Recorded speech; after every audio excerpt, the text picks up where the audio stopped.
President Bola Ahmed Tinubu has confirmed and announced the death of the Nigeria immediate past President Muhammadu Buhari at a London hospital at about 4:30 p.m. on Sunday, after years of rumours and speculations by the detained leader of the Indigenous People of Biafra, IPOB, Mazi Nnamdi Kanu, that the person that ruled Nigeria for the last 8 years died few years after he took over office on May 29, 2015.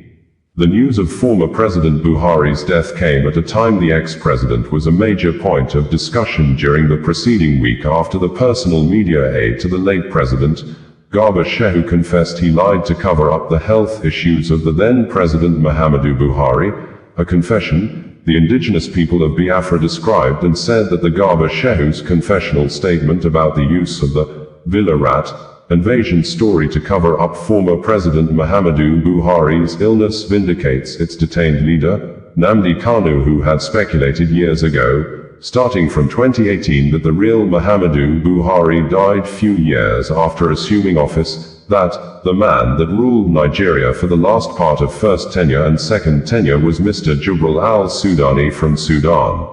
In a statement on Saturday by the Biafra Group's spokesperson, Emma Powerful, IPOB said Kanu was the first to expose Buhari's health condition and was persecuted for it. The group described Shehu's confession as a delayed confession born out of guilt and irrelevance.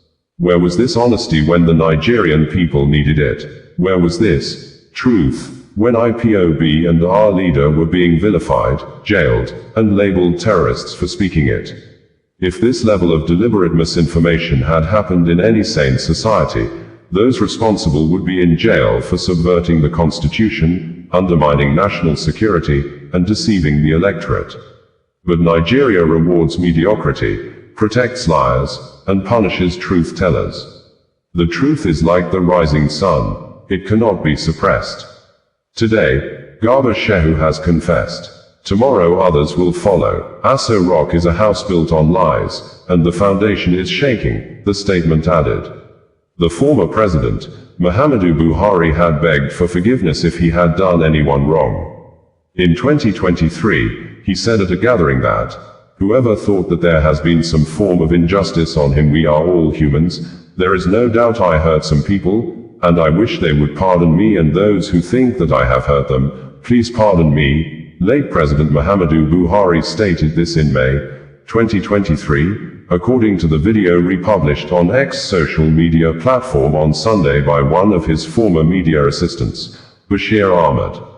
According to the press release by the president's spokesperson, Bayo Onanuga, President Tinubu has directed the Vice President Shettima to travel to the United Kingdom to accompany the body of the former president back home. The statement reads in quotes thus: President Bola Ahmed Tinubu has announced the passing of his predecessor, President Muhammadu Buhari.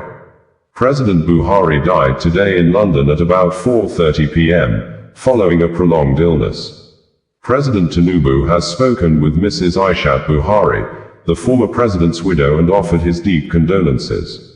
President Tinubu has also directed Vice President Kashim Shettima to proceed to the United Kingdom to accompany President Muhammadu Buhari's body back to Nigeria.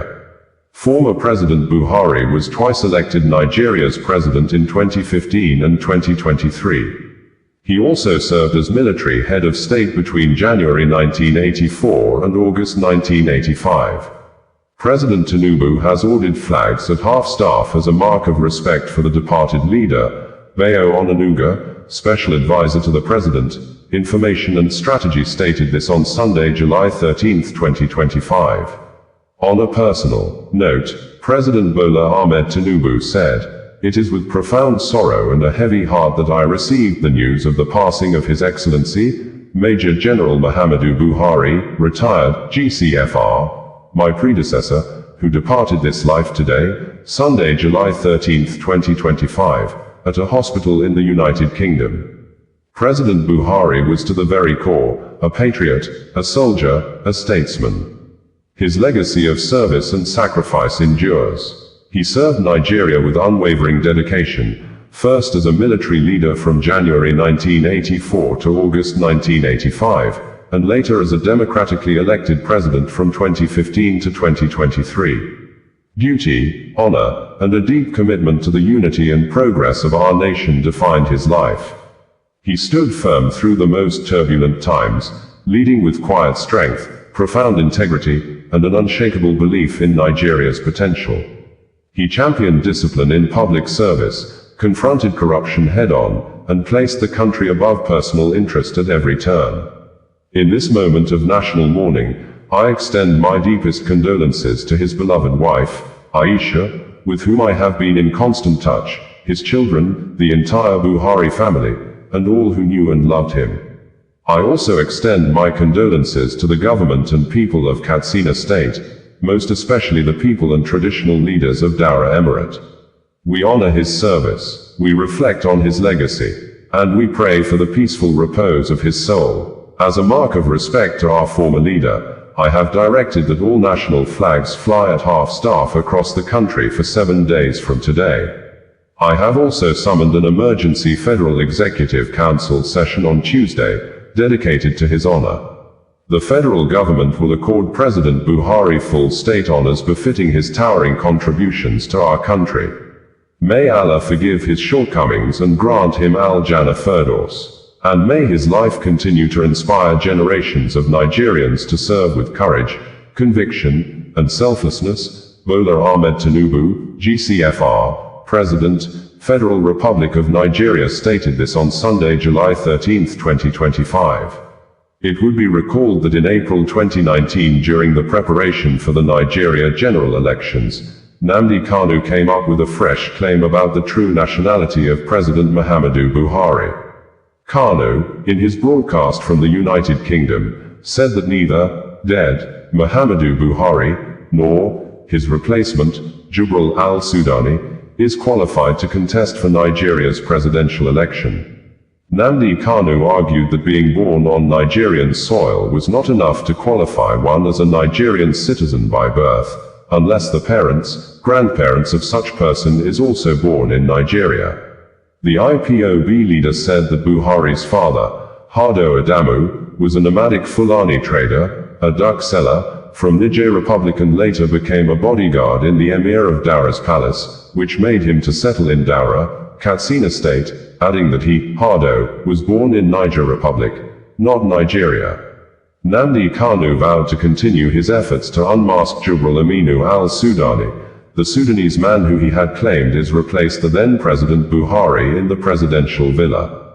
In a video he posted on social media to wish his followers a happy 2019, Kanu, who went missing in September 2017 and resurfaced in Israel in October 2018, said the worst days for the secessionist group were over and the 2019 promises to be appointed year of Biafra independence, and in the video, Kanu vowed to ensure that activities in Biafra land will be grounded during the presidential election. He said, "The unmasking of Jubril Aminu al-Sudani, the fake Nigerian president, will continue unabated. By the time we are done with him and his handlers, Lugard will become truly ashamed of what he created. I would like to see Nigerians participate in elections where one of the names on the ballot paper is a dead man.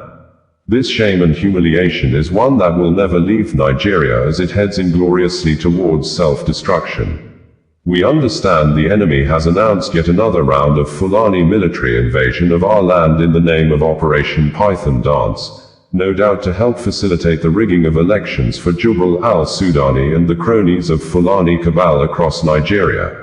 What I said previously still stand, and there is no going back. Chukwu Okike Abiyama is my witness that any reported shooting or killing of any Biafran by this Fulani Janjaweed army of Nigeria will be avenged," he said.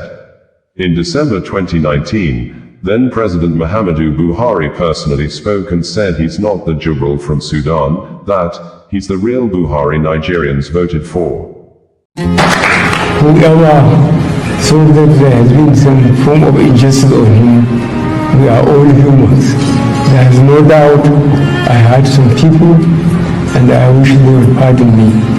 And those that think that I have hurt them so much, please pardon me. I thank you very much.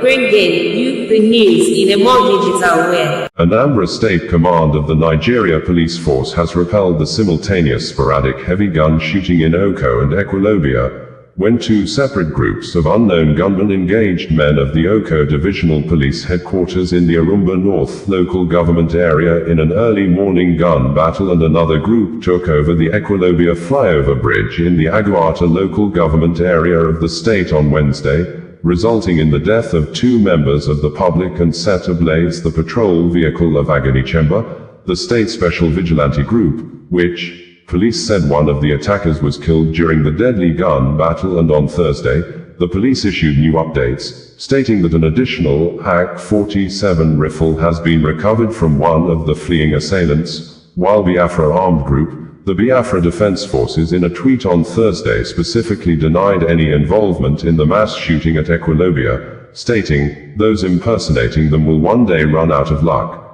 According to the Biafra Defense Forces, the said incident that occurred yesterday at Ekwulobia is not in any way connected to Biafra Defense Forces, BRF, BNF, BLA, and BAF. Those impersonating BDF will one day run out of luck. Biafrans beware. Anambra State Police, in a new updates on Thursday, said that the police-led joint security force at Aguata recovered an additional AK-47 rifle with a fully loaded magazine in the late hours of the 9th of July 2025. The weapon is believed to have been abandoned by fleeing armed criminals following a sustained pursuit by security operatives. This development follows a violent incident in which assailants opened fire indiscriminately under the Ekwulobia flyover and launched an attack on the Oko Divisional Police Headquarters earlier the same day. The Anambra State Police Command acknowledges and appreciates the continued cooperation and support of residents within the affected communities. Members of the public are urged to remain vigilant and promptly report any suspicious activities to the nearest security agency. The area remains calm and under control, with surveillance and intelligence operations ongoing to apprehend the remaining suspects connected to the attacks, SP Tochukwu Akenga, Police Public Relations Officer, Anambra State Police Command stated in a press release on Thursday. Ekwulobia in Anambra State came under heavy mass shooting on Wednesday, when some of the unknown gunmen could be seen in the series of videos posted online by eyewitnesses took over the flyover bridge in the community and were seen shooting sporadically, which scared both motorists, nearby residents and other road users. It was gathered that the shooting lasted more than 30 minutes. In some of the videos, a lifeless body was seen lying inside a commercial tricycle popularly known as keke, while another clip shows a man lying dead inside a shop with a pool of blood on the floor. Anambra State Police Command, in a statement earlier issued on Wednesday, said that the Anambra Police-led security force contained a shooting incident in the early hours of today, the 9th of July 2025 at Oko and Ekwulobia flyover, Aguata local government area. The team also demobilized one of the armed criminals, recovered one AK-47 rifle, one automatic pump-action gun and 4 vehicles at the scene as the operatives sustained the onslaught operations in the area. The vehicles recovered include one red Toyota Camry vehicle with registration number NU58SC, custom color, GLK Mercedes-Benz without a registration number, golden color, Lexus 330 with registration number NU815 AP, and one ash Toyota Highlander with registration number GDD 517 RW. The armed criminals unprovokedly shot indiscriminately under the Ekwulobia flyover. Consequently, in a swift response, the joint security team engaged the hoodlums in a fierce gun duel. Regrettably, the incident recorded the death of 2 unsuspecting members of the public and the burning of a brown Toyota Sienna vehicle allegedly belonging to the Anambra State Vigilante Group. Meanwhile, the bodies of the deceased have been recovered and deposited in the morgue. In another development, the Oko Divisional Police Headquarters witnessed an attack, but the gallant officers on duty repelled the assault by the armed criminals. No casualties were recorded as the aggressive pursuit by the joint security team of the assailants continues in the area. Given the above, adequate security measures have been put in place at the instance of the Commissioner of Police CP Ikoyi Oratugu FWCM NIPS PhD. Residents are hereby urged to remain calm as efforts to ensure their safety continues unabated, SP Tochukwu Akenga had stated in a press release on Wednesday. The local government chairman of Aguata local government also in a statement on Wednesday, said that, in the early hours of today, Wednesday, July 9, 2025, the Anambra State Police-led joint team, forward operating base, domiciled in Aguata local government area and the Agunaechemba squad, Aguata unit, contained an attack launched by hoodlums in Ekwulobia, Aguata local government area. The hoodlums who shot sporadically in the air around the Ekwulobia flyover were fiercely challenged by our men and who in turn demobilized one of the armed criminals, recovered the guns and 4 vehicles. Unfortunately, 2 members of the public recorded fatal gunshot injuries while one of the vehicles of the Agunaechemba squad was burnt from the impact of gunshots. The ability of our security men to contain the attackers is a testament to the relentless efforts of the Governor Charles Chukwuma Soludo administration to equip the security system of the state, providing them with the capacity to secure Anambra State. On behalf of the good and law-abiding people of Aguata local government ARCA, I express my gratitude to Mr. Governor, Professor Charles Chukwuma Soludo CFR, for his commitment towards a secured Aguata local government area and indeed, Anambra State. Great thanks to our gallant men for the bravery and uncommon patriotism. I urge our people to go about the normal businesses within our communities in Aguata local government area as our security personnel are ever ready at all times. Together, we will build the livable society we envision. Remember, security is our collective responsibility. See something, say something, Chibuzo Fobuike, the mayor of Aguata local government area stated. Bringing you the news in a more digital way. Kenya National Human Rights Commission, KNHRC, has confirmed that 31 persons have already been pronounced dead by medical doctors attending to protesters who were attacked on Monday by Kenya's security operatives and armed militias when thousands of Kenya residents came out to stage a mass protest to mark this year's 7th anniversary, an event known as Saba Saba Day that commemorates July 7, 1990, when Kenyans rose up to demand a return to multi-party democracy after years of autocratic rule by then-President Daniel Arap Moi. The united opposition leaders called on all Kenya citizens to declare President William's Ruto government as an illegitimate regime that is an enemy of the people, hostile to the people, killing the people by thus boycotting all government functions and activities and delegitimize the government's businesses and actions, insisting 2027 is too far for Kenyans to wait before ending the presidency of Ruto, and in a swift reaction, President William Ruto on Wednesday visited Dagoretti northern side of Nairobi to inspect the construction of 540 housing units project at Kilimani police station, and during the visit, the president addressed the nation and declared those are apparent protesters who attacked fellow Kenyans, police officers, security installations and businesses as terrorists, stressing, such acts are a declaration of war and he will never allow retrogressive elements who want to rise to power through shortcuts succeed.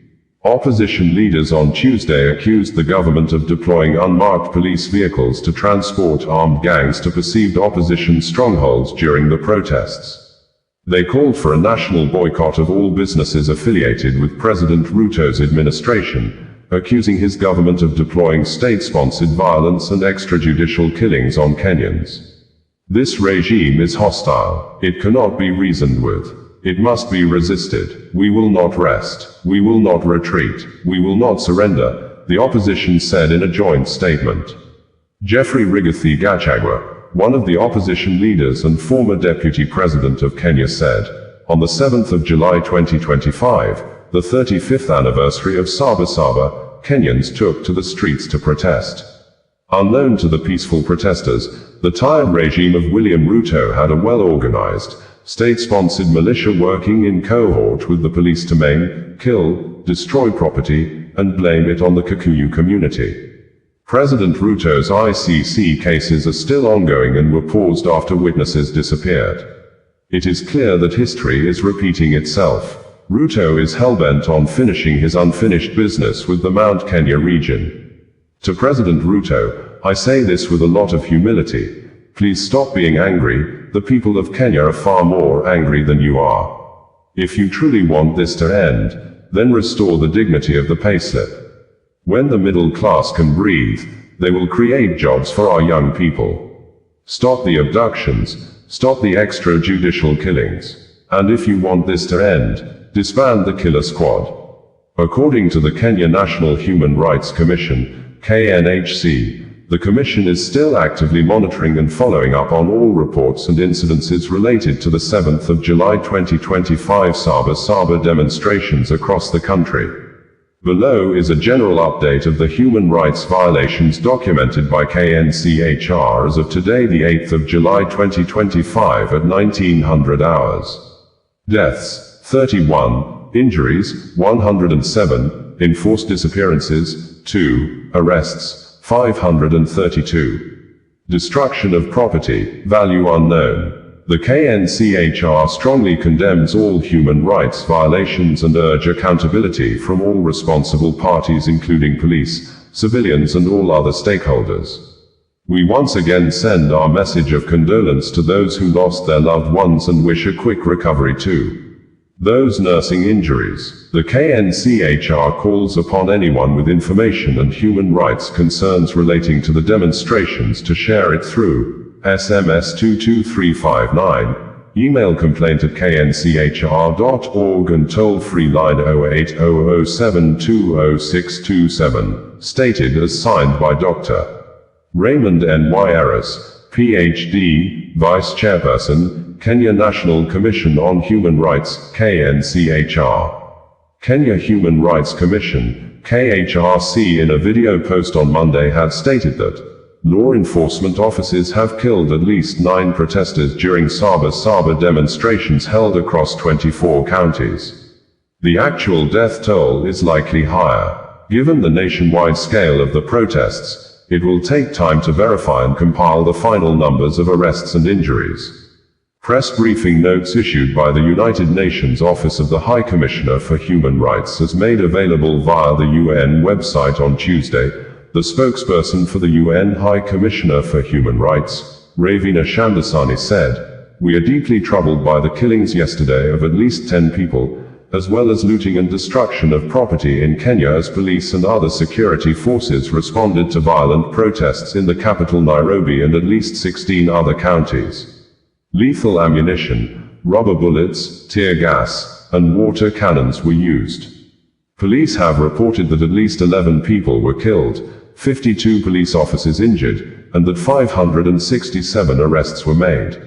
The Kenya National Commission on Human Rights reported at least 10 fatalities, 29 injuries, 37 arrests and 2 abductions. We have also received reports of looting and damage to public and private property by unidentified individuals in multiple locations.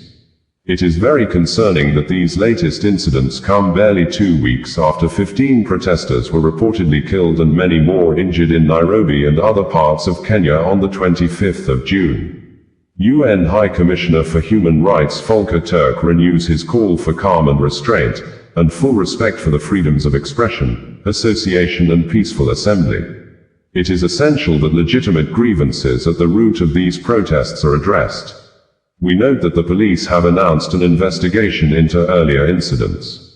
The High Commissioner repeats his call for all reported killings and other alleged violations and abuses of international human rights law, including with respect to use of force, to be promptly, thoroughly, independently and transparently investigated. Those responsible must be held to account. Under international human rights law, intentional lethal force by law enforcement officers, including with firearms, should only be used when strictly necessary to protect life from an imminent threat. Our office stands ready to support the authorities in Kenya in addressing these challenges, including in the investigations. Kenya Human Rights Commission, KHRC, had earlier on Monday published CCTV footage on its X social media handle that shows how goons stormed the Kenya Human Rights Commission (KHRC) offices at 2:08 p.m. to disrupt a press conference by Kenyan mothers who were calling for an end to arbitrary arrests, enforced disappearances and extrajudicial killings ahead of Saba protests. At exactly 2:08 p.m. East Africa time, EAT today, hired goons stormed our office, sent by the state to silence dissent. They violently disrupted a press conference by Kenyan mothers calling for an end to arbitrary arrests, enforced disappearances, and extrajudicial killings targeting protesters ahead of Saba demonstrations. Saba has been marked annually as a symbol of resistance and civic courage in ongoing struggles. This was a calculated escalation in the campaign of intimidation by the William Ruto regime against the KHRC, following the extraordinary illegal rendition of our staff Martin Mavangina, and human rights defenders holding it accountable for gross human rights violations. We will not be silenced. The Constitution protects our right to protest and speak out. See you on the streets on Monday. State-sponsored militia attacked 2 journalists and stole a laptop and phones during a press conference by Kenyan mothers condemning arbitrary arrests, enforced disappearances, and extrajudicial killings during protests. This CCTV footage clearly shows the individuals who took the items. We urge you to help identify the names. The Kenya Directorate of Criminal Investigations, DCI, must act on this evidence, arrest and arraign the perpetrators, and ensure the immediate return of the stolen devices. Kenya President William Ruto, on his verified X social media handle on Wednesday, tweeted and said, "Those who attack Kenyans, police offices, security installations and businesses are terrorists. Such criminal acts are a declaration of war. We will not allow our country to be destroyed by retrogressive elements that are seeking shortcuts to rise to power. Enough is enough." In Dagoretti North, Nairobi, assessed construction progress at the 540 housing units project at Kilimani Police Station. We had reported last year that the Kenya Police Authority has redeployed all police personnel in Nakuru area within the country capital, Nairobi, following the discovery of dozens of bodies, mostly female, wrapped in rubbish bags and dumped into a sea of Nakuru slum, which is very close to one of the country's police stations. Kenyan police are often accused by rights groups of using excessive force and carrying out unlawful killings or running hit squads, but few have faced justice, AFP report ends in quote. Public to treat this regime as a hostile regime. It's an enemy of the Constitution and of the people. It has declared war on the citizens of Kenya.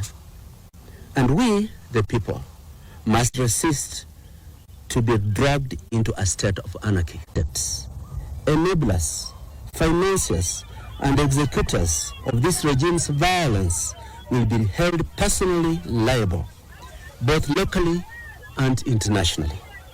The day of reckoning is coming. No badge, no title, and no political alliance will shield you from justice.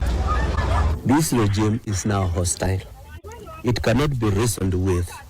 It must be resisted. We will not rest. We will not retreat. We will not surrender until every drop of innocent blood is accounted for, until the oppressive weight of this regime is lifted off the shoulders of our people.